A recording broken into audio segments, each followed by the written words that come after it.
Welcome to the Senior Safety Advice Podcast, your trusted source for expert guidance on aging safely and independently. Whether you're a caregiver, a family member, or a senior looking to stay secure at home and beyond, we've got you covered. From fall prevention and home modifications to financial safety and scam awareness, we provide practical tips to help you or your loved ones live with confidence.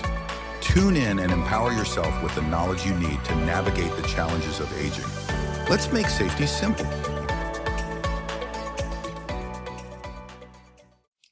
Hey everyone, welcome back to another Senior Safety Advice podcast. I'm Esther Kane, a certified aging in place specialist, a retired OT, and a dementia care specialist. But today I want to give you a personal story. The purpose of this story is to give you a little warning, a little precaution to step back and take charge of your situation. Well, you'll understand when I tell you the story. All right. Some of you may know I've been remodeling my kitchen for aging in place, and I'll be doing a video on that pretty soon because it's done. So the day that it was completed, I noticed a small trickle of water, like a 2-inch trickle of water coming down the garage into the driveway. And it seemed to be coming from the water heater. So I contacted a plumbing company because I don't have a regular plumber. And I've never really been through a leak situation before in any of my houses. So anyway, the plumber showed up and he noticed that there was a leak in the regulator above the water heater. So he had to replace that. So that was $680 some odd. All right. So that was done. I was happy that was done. I was happy the kitchen was done. No more construction people coming and going. Oh, I was ecstatic. All right. So I cleaned up the water in the garage. Later on that day, I went back into the garage for something. And now I noticed 4 streams, about 1 to 2 inch streams of water going down the garage into the driveway. All right, so I called back the plumber. He showed up and he said, well, there's a leak somewhere, obviously. So while he was here, he went ahead and contacted a leak detection company who showed up the very next morning. Now, never having gone through this kind of situation before, I really wasn't sure what the procedure was. Well, the leak detection company showed up with their gadgets and going around and seeing what was leaking and where, whatever. And they found out that the leak was actually in the floor. My house is on a slab, a cement slab. And the leak was in a pipe, in the floor, inside the laundry room, just on the other side of the wall of the garage wall, just on the other side of the hot water heater. So it wasn't the hot water heater. It was the pipe inside the floor, which of course meant the floor had to be picked up and they had to fix the pipe in there and they had to make sure, that there wasn't more water damage anywhere else. I have, that laundry room had vinyl flooring, but just outside of that, the rest of the house is all wood flooring. All right. So there was water absolutely starting to come up through the vinyl. So I'm placing towels everywhere, trying to keep it from getting into anything else. So while the leak detection company was here, they went ahead and called a mitigation company, which showed up in the afternoon. Now, mind you, this is all happening like in, less than 48 hours. Everybody's coming and going and doing what they need to do, and I'm relying on the experts to do what they need to do. So the mitigation company is telling me that, yes, insurance is going to take care of everything, but, we need to, and they measured everything. They did videos of everything, photographs of everything. And the guy was here for hours and he was looking to, what he told me was that they were going to remove the vinyl flooring and the plumbers were going to come back and dig through the cement, jackhammer through the cement to get to the pipe, to fix the pipe, and hopefully everything's okay and they can just fix the pipe. But because the water is coming up, then that means, it's probably going to have to also affect the wood floor and the walls on either side. The laundry room is right by the kitchen, so the wall between the laundry room and the kitchen and the wall between the laundry room and the garage. And because I have wood flooring and the entire first floor is wood floor, all of that would have to be taken up. So that meant they would have to bring in a pod to take my furniture into a pod and put me up in a hotel. I mean, it was just a little overwhelming. It was so many things. Oh, no, insurance is going to take care of it. No problem, no problem. And I'm thinking, and he said, but you do need to call the insurance company. I'm thinking, yeah, I need to call the insurance company. So I called the insurance agent, and he showed up the very next morning. And here's the insurance agent walking around, and now he and I are not seeing any damage on the wood floor or the wall. Now, obviously, it doesn't mean there isn't any. Water certainly could have seeped up into the insulation in there, especially the house part between the kitchen and the laundry room. But there wasn't any visible damage at all. And plus, in the laundry room, I have custom cabinets, from one of those closet by design companies. So they were going to tear all of that out. And I was just thinking, and the insurance guy didn't look like he was going to be looking to pay for all of this stuff. Because I was telling him what the mitigation company was saying, and he was not looking. So anyway, that afternoon, I received a check from the insurance company. They paid me right away. It certainly wasn't going to cover every single thing. I went ahead and paid the plumber because I said I need this leak fixed right away. So the plumber, in the meantime, had come back. So he was here while the insurance guy was here. So there was jackhammering and dirt. And yeah, of course, they had to rip off the vinyl floor and all of that. He fixed the pipe. He told me that the pipe, the copper pipe was corroded. So I was going to have the whole house repipe. So I was just overwhelmed with everything that was going to have to happen after 2 months of kitchen remodeling. And honestly, the kitchen was the very last room I had to do in this house. I spent the last 3 years working on remodeling this home to make it age-in-place friendly. So, all right, now I had to do all of this, the repiping and the new floors. And I couldn't even, okay. So luckily, my contractor, who I've had all this time, all these years, her husband is a master electrician, plumber. He's works for the city of where I live in Suwanee in Georgia. He works for the city as inspector, home inspector. He has all kinds of certifications and training and everything having to do with electrical and plumbing and building and all of that. So I asked her, can he come and take a look at this pipe? Because of course I asked the plumber to leave the pipe. So he came and he looked at the pipe and he said, yeah, it's not corroded.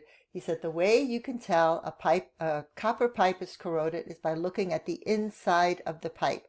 And the inside of the pipe was absolutely pristine. He said, there is nothing wrong with your piping. So the lesson here is that the plumbing company was trying to get me to purchase a whole house repipe, which was not necessary. But so that's lesson number 1.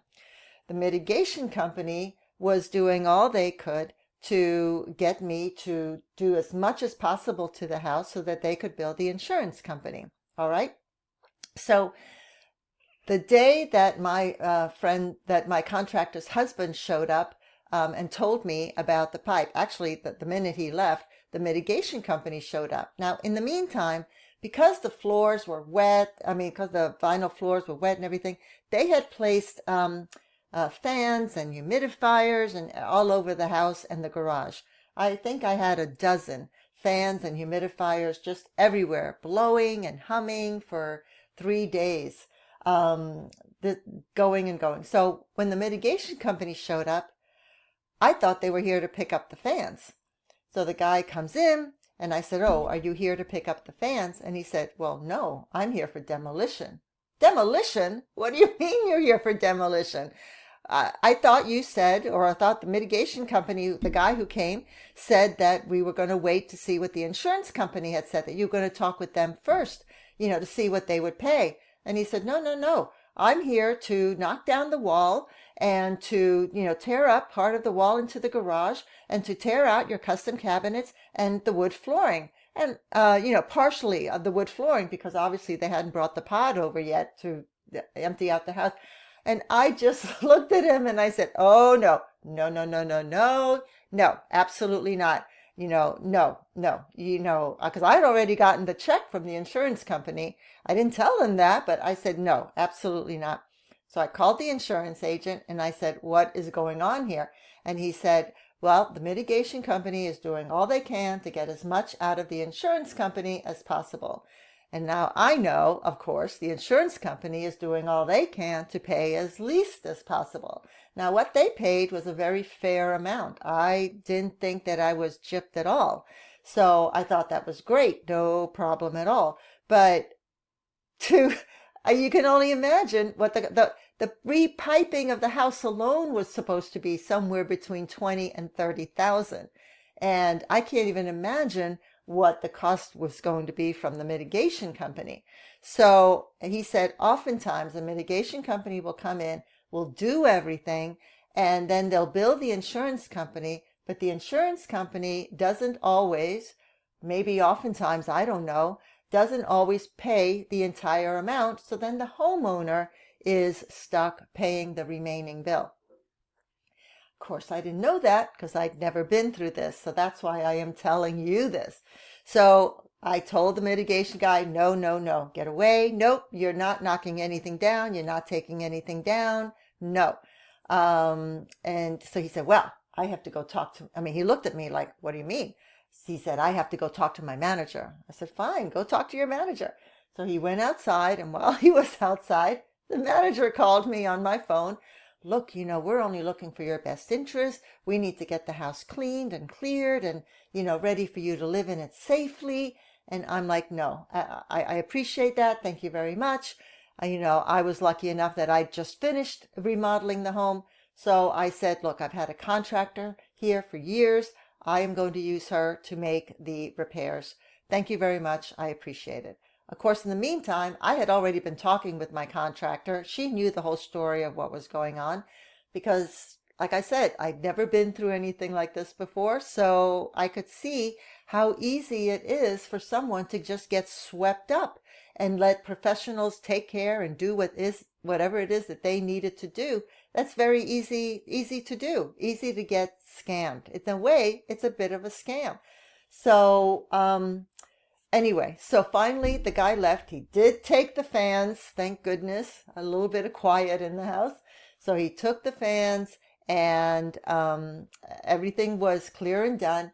I had my contractor come, her plumber came, and we tested for moisture everywhere and there wasn't any. Obviously the floor has to get redone and some shelving in that room has to get redone. But otherwise, everything else is fine. No walls have to get knocked down. No wooden floors have to get replaced, thank goodness. And no repiping. So I saved myself a ton of money, a ton of headaches. Can you imagine having everything put into a pod, I have 2 cats, trying to get the cats into something to get into a hotel or motel or whatever for however long it was going to take for them to do the floor. And then I started hearing stories from friends and neighbors and whatever about their stories with mitigation companies, how that exact thing happened where they would be put in a hotel. It was supposed to be 4 days. It ended up being a week. There were all these extra problems that ended up being, needed to get done. The contractors that the mitigation company brought in didn't quite do the work quite well. The bill went to the insurance company. They didn't pay the whole thing. Then the homeowner had to pay the rest of it. It was just one thing after the other. I'm not saying that mitigation companies are not worth it. They are worth it, but because they come in, they set up the fans, they dry up the area, they fix it for any smoke, any damage. They can do that. but please make sure that whatever it is that they do is the right thing to do and that you're not stuck paying more than what an insurance company would pay. Have them talk with the insurance company before they come in with the hammer, sledgehammer, crane, whatever it is that they're doing.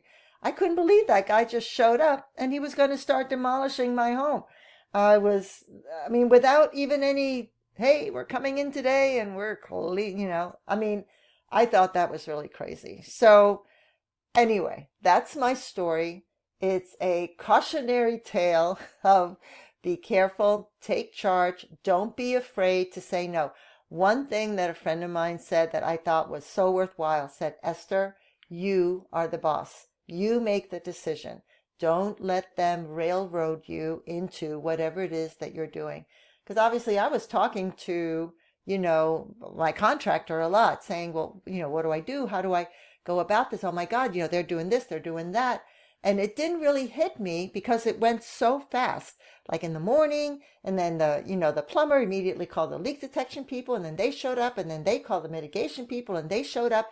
It was bang, bang, bang. It was almost as if you just have no time to think, and you're just letting people, the pros, do whatever it is that they need to do in order to get your life and house back in order.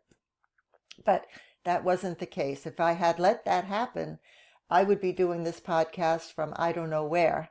And God only knows what the bill would have ended up being for me and the insurance company, which, actually not too bad of a thing. But anyway, that's my story. Please learn from it. Be careful. You are the boss. Remember that. Take charge, research, and let them tell you exactly what it is that they're doing piece by piece. Write it down, record it, whatever, so that you understand the actual process of what is going on before you sign the dotted line. Anyway, all right.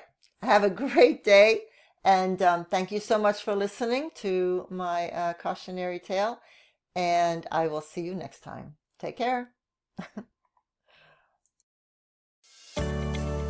That's it for today's episode of the Senior Safety Advice Podcast, helping you and your loved ones stay safe, independent, and informed. If you found this episode helpful, be sure to subscribe and share it with others who could benefit. For more expert tips and resources, visit seniorsafetyadvice.com. And remember, staying safe starts with staying informed. Until next time, take care and stay safe.